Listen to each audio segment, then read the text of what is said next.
నమస్తే, welcome to 69 TV. నేను మీ సుమాంజలి. ముందుగా బులెటిన్లోని హెడ్లైన్.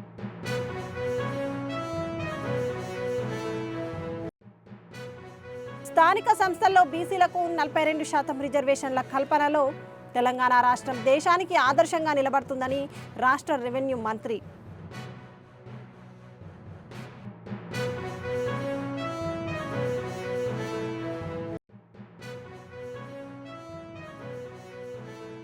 పటాన్చెరు నియోజకవర్గం గణేష్ గడ్డ సిద్ధి గణపతి దేవస్థానంలో చతుర్దశి ప్రత్యేక పూజలు, భారీ సంఖ్యలో భక్తులు.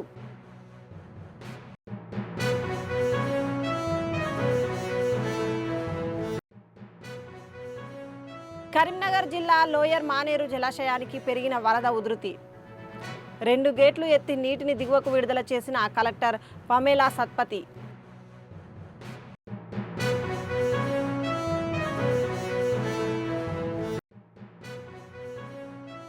కాళేశ్వరం ప్రాజెక్టుతో ఒక్క నీటి బొట్టు కూడా ఉపయోగం లేదు. బీఆర్ఎస్ ప్రభుత్వంపై మండిపడ్డ మంత్రి వివేక్ వెంకటస్వామి.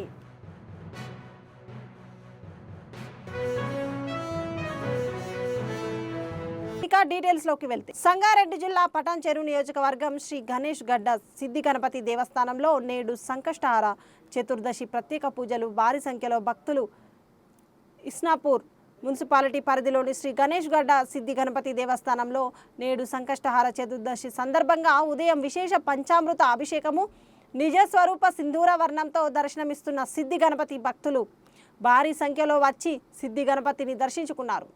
ప్రతి నెల సంకష్టహార చతుర్దశి పురస్కరించుకొని శ్రీ సిద్ధి గణపతి ప్రత్యేక రోజు వివిధ విశేషాల అభిషేకాలు, ప్రత్యేక పూజలు, సాయంత్రం వేళలో సిద్ధి గణపతి స్వామివారి వ్రతం మరియు అన్నదాన కార్యక్రమం పాల్గొన్న భక్తులు అనంతరం సిద్ధి గణపతిని దర్శించుకున్న ప్రముఖ బుల్లితెర సీరియల్ నటుడు పవన్ సాయి మరియు వారి మిత్ర బృందం.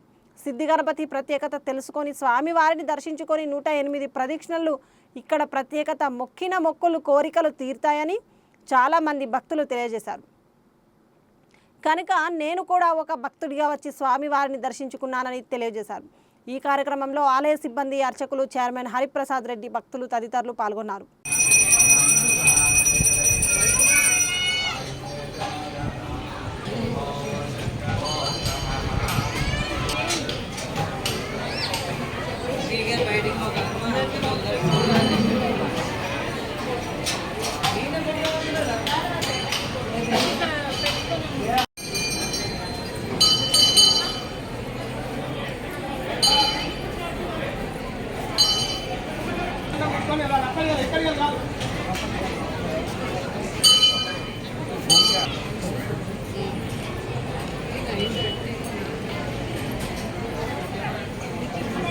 ఏనేనా అశోక్ ఏనేనా ఆపరేషన్ ఉందండి.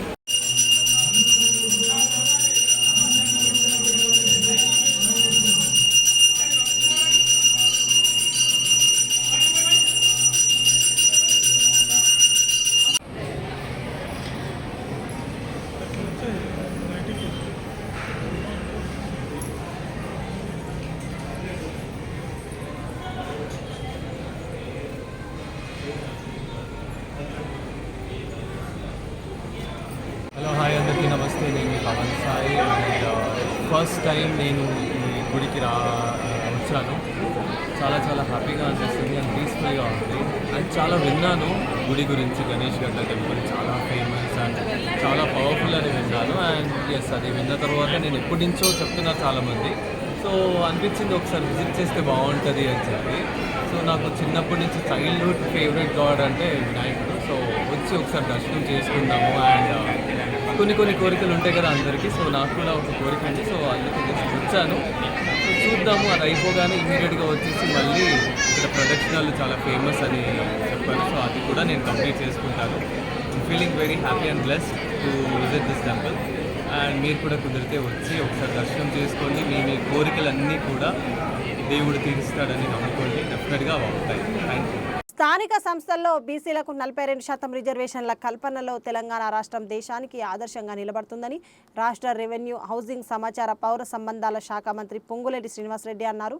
గురువారం నాడు మంత్రుల నివాస సముదాయంలోని తన నివాసంలో ఈ నెల 15వ తేదీన కామారెడ్డిలో నిర్వహించే బహిరంగ సభ ఏర్పాట్లపై పంచాయతీరాజ్ శాఖ మంత్రి దాసరి అనసూయ సీతక్క, అటవీ శాఖ మంత్రి కొండా సురేఖ, పశుసంవర్ధక శాఖ మంత్రి వాకాటి శ్రీహరి, కార్మిక శాఖ మంత్రి వివేక్ వెంకటస్వామి, ముఖ్యమంత్రి సలహాదారులు వేం నరేందర్ రెడ్డి, రాష్ట్ర ప్రభుత్వ సలహాదారులు షబ్బీర్ అలీ, శాసనసభ్యులు మదన్మోహన్ రావు తదితరులతో కలిసి సమీక్షించారు.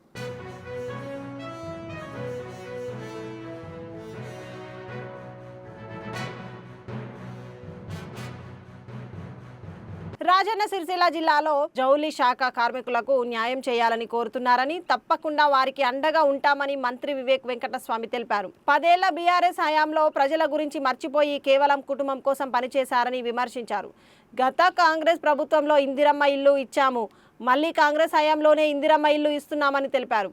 బీఆర్ఎస్ ప్రభుత్వం కట్టిన కాళేశ్వరం ప్రాజెక్టుతో బొట్టు నీళ్లు కూడా ఉపయోగం లేదన్నారు.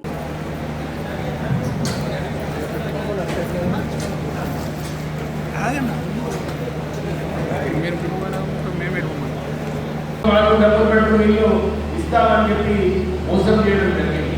కానీ ఇప్పుడు ఇందిరమ్మ ఇల్లు ఏదైతే 12 సంవత్సరాల క్రితము కాంగ్రెస్ ప్రభుత్వం ఇచ్చిందో మరొకసారి ఇందిరమ్మ ఇల్లు ఇవ్వడంలో చాలా మంది పేద ప్రజలందరూ కూడా వారందరూ లాభం పొందుతున్నారు. వారికి చాలా మందికి బేస్మెంట్ వరకు కూడా ₹1,00,000 మన రాష్ట్ర ప్రభుత్వంతో ఇవ్వడం జరిగింది.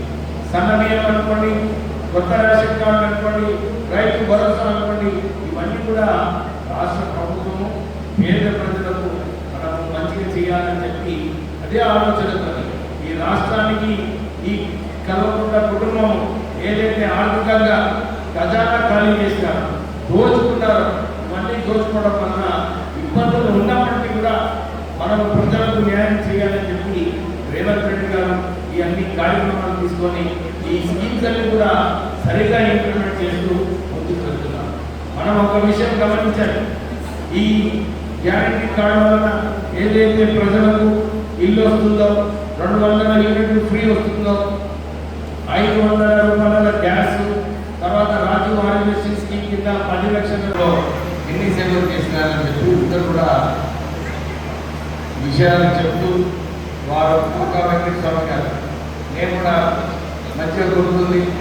అప్పుడు జౌళి శాఖ మంత్రివర్గంలో ఉన్నప్పుడు ఈ సిరిసిల్లలో చాలామంది జౌళి శాఖ కార్మికులు ఉన్నారు, వారికి న్యాయం చేయాలి అని చెప్పి ఆ రోజులలో మంచి ప్యాకేజ్ జౌళి శాఖ కార్మికులకి ఇవ్వడం జరిగింది. నేను మునుగోడు బై విషయంలో అక్కడ కూడా చాలామంది పరిశ్రమలు ఉన్నారు. ఆ క్యాంపెయిన్లో వెళ్ళినప్పుడు కూడా అందరూ కూడా గుర్తు చేస్తున్నారు. తర్వాత కాకా వెంకటస్వామి గారు మంత్రిగా ఉన్నప్పుడు ఆ పాఠశాలను చాలా న్యాయం చేస్తున్నారని చెప్పి వాళ్ళందరూ కూడా గుర్తు చేస్తున్నారు. ఇప్పుడు మహేందర్ రెడ్డి గారు కూడా చెప్పారు, కాకా వెంకటస్వామి గారు వాళ్ళు ఇంటి పేరే గంటలు లేకుండా గుడిసెల వెంకటస్వామి గారు అని చెప్పి కరీంనగర్ జిల్లా లోయర్ మానేరు జలాశయానికి సుమారు 8,000 క్యూసెక్కుల ప్రవాహం వస్తుంది. ఇప్పటికే 24.034 టీఎంసీల కెపాసిటీ గల డ్యామ్ నీటి మట్టం 23.516కు చేరుకోవడంతో 2 గేట్లు ఎత్తి 4,000 క్యూసెక్కుల నీటిని జిల్లా కలెక్టర్ పమేలా సత్పతి దిగువకు విడుదల చేశారు. కార్యక్రమంలో Manakondur MLA Kavvampally Satyanarayana, SUDA chairman Komatireddy Narender Reddy, CP Gouse Alam పాల్గొన్నారు.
సింగరేణి మారుపేర్ల సమస్య పరిష్కరించాలంటూ డిపెండెంట్ ఉద్యోగ బాధితులు పెద్దపల్లి జిల్లా గోదావరి ఖనిలోని ఏఐటియుసి కార్యాలయం ఎదుట ఆందోళన చేపట్టారు.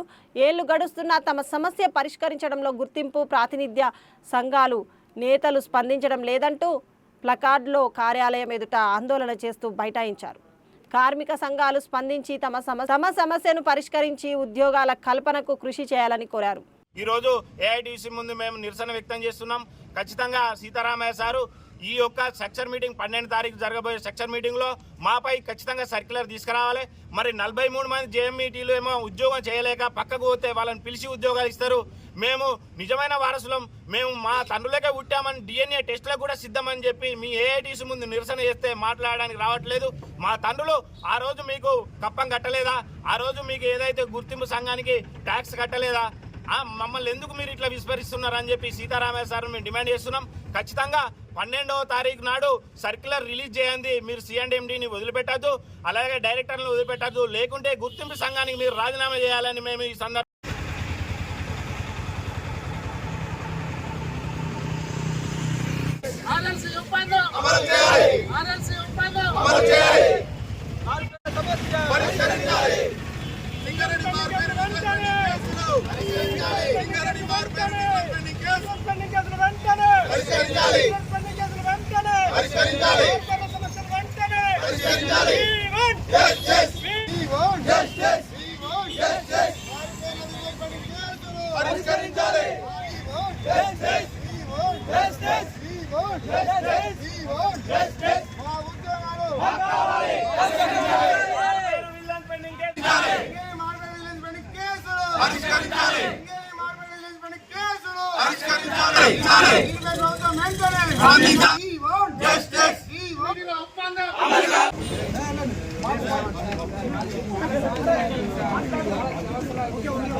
భద్రాచలం శ్రీ సీతారామచంద్ర స్వామి వారి దేవస్థానంలో హుండీ లెక్కింపు జరిగింది.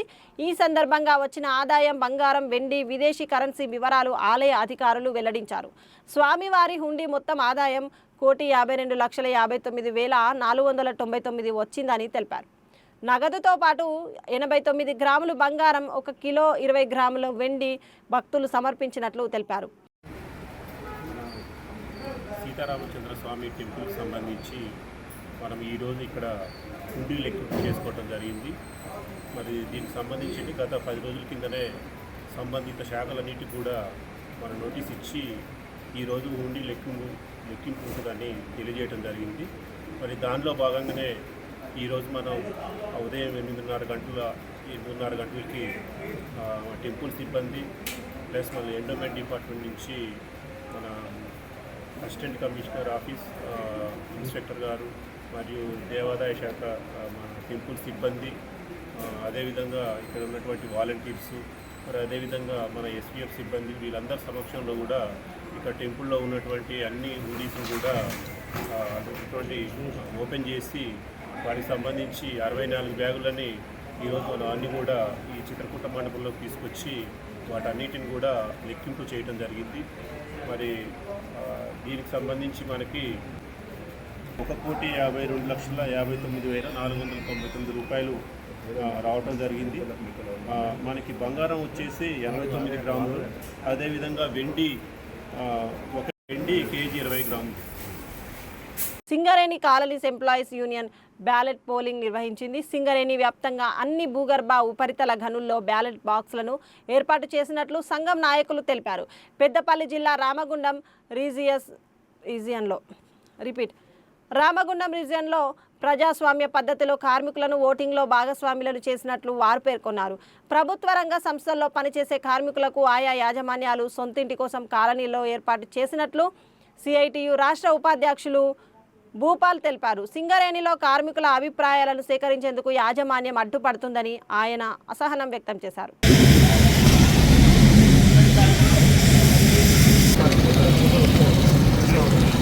అదే నాకు పొద్దున్నే ఫోన్ చేసి అమ్మడా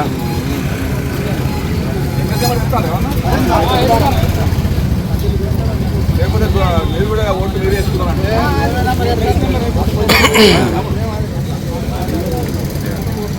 అమ్మలు భయ్యా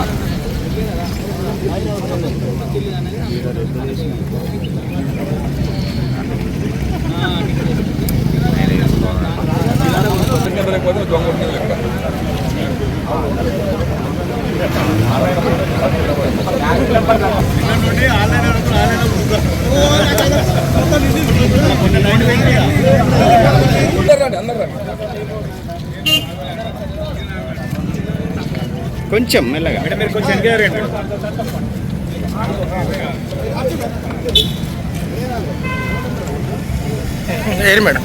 మేడం చెప్తలేరు అమ్మాయిలు చెప్పండి వాళ్ళు పోతున్నాడు అమ్మాయి ప్రభావం అందరూ సుముఖంగా ఉన్న కార్మిక సంఘాలు యాజమాన్యాలు అందరూ కూడా ఇస్తే కంపెనీ లాభం, ప్రభుత్వం లాభం, కార్మికుల లాభం అని ఆలోచిస్తున్నా దీనికి ముందడుగు పట్టలేదు. మరి కార్మికుల అభిప్రాయం కూడా తెలుసుకోవడం కోసం ఇలా అన్ని మహిళల మీద సింగరేణి వ్యాప్తంగా అన్ని డిపార్ట్మెంట్లలో ఒక రెఫరెండం లాగా మీకు ఇల్లు కావాలా లేదా సింగరేణి ఇచ్చే కొత్తగా కట్టించే క్వార్టర్ కావాలంటే వీళ్ళందరూ కూడా ఆ ఓట్లలో పాల్గొంటున్నారు. ఆ పాల్గొన్న కార్మికులు చేసిన ఓట్లన్నిటి కూడా ఇవాళ సాయంత్రం మీడియా ముందు ఓపెన్ చేసి కార్మికులు ఏ నిర్ణయం తీసుకుంటే ఆ నిర్ణయానికి సిఐటి కట్టుబడి ఉంటుంది. మిగతా అన్ని కార్మిక సంఘాలు కూడా దానికి కట్టుబడి ఉండి రేపు జరగబోయే ట్రక్షన్ మీటింగ్లో సొంతింటి కార్యక్రమాన్ని యాజమాన్యం ముందుకు తీసుకొచ్చి గెలుస సంఘాలు కానీ ప్రభుత్వంతో ఉన్న ఐఎన్టీసీ కానీ ఇలా రేవంత్ రెడ్డి గారితో మాట్లాడి సింగరేణి కార్మికులకు సొంతిల్లు ఇవ్వడం కోసం ముందుకు రావాలి. ఇవాళ దేశంలో రాష్ట్రంలో అన్ని కంపెనీలకు కూడా కాలనీలు ఉన్నాయి. వాళ్లకు రుణ సదుపాయం కల్పిస్తున్నారు.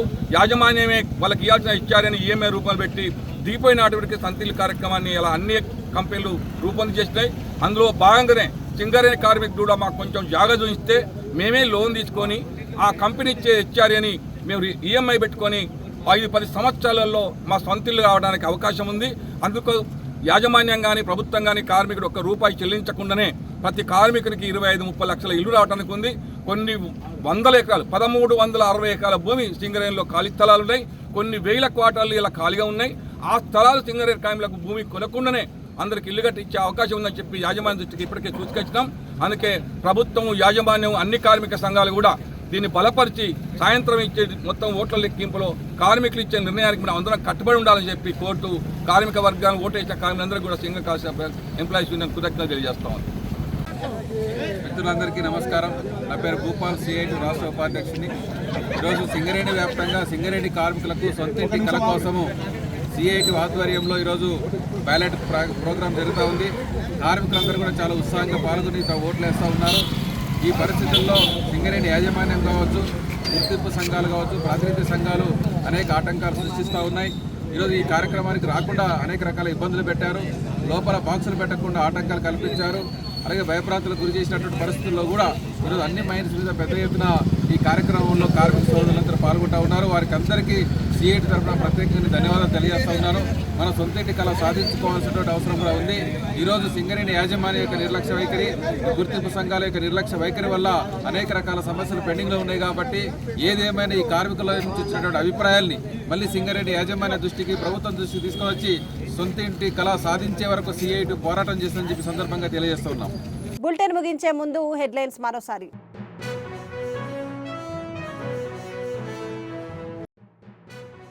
స్థానిక సంస్థల్లో బీసీలకు 42% రిజర్వేషన్ల కల్పనలో తెలంగాణ రాష్ట్రం దేశానికి ఆదర్శంగా నిలబడుతుందని రాష్ట్ర రెవెన్యూ మంత్రి.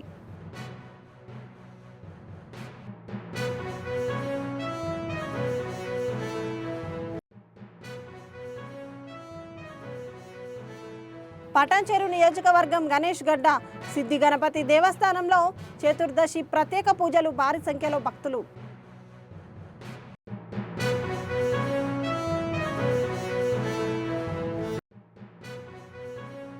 కరీంనగర్ జిల్లా లోయర్ మానేరు జలాశయానికి పెరిగిన వరద ఉధృతి. 2 గేట్లు ఎత్తి నీటిని దిగువకు విడుదల చేసిన కలెక్టర్ పమేలా సత్పతి.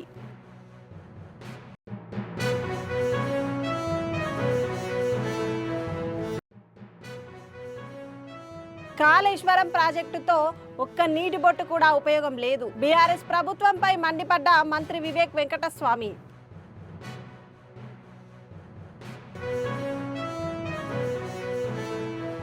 ఇవి బులెటిన్ విశేషాలు. మరిన్ని అప్డేట్స్ కోసం చూస్తూనే ఉండండి 69 టీవీ తెలుగు న్యూస్. నేను మీ సుమాంజలి.